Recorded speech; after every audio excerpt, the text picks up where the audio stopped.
Hello guys! Ngayon pag-uusapan natin ano nga ba dapat gagawin kapag malakas ang ulan. Hindi ba ang headlight o mag-hazard tayo?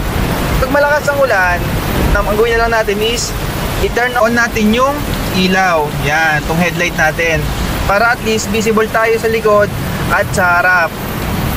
Kasi pag ang hindi natin is yung hazard natin, ang mangyayari kasi is kapag tayo ay mag-change lane o liligo, hindi tayo mapapansin nung mga nasa likod kung tayo ay naka-hazard. Kasi iisa lang ang ilaw sa likod na pinanggagalingan. Hindi mo magagamit yung signal light.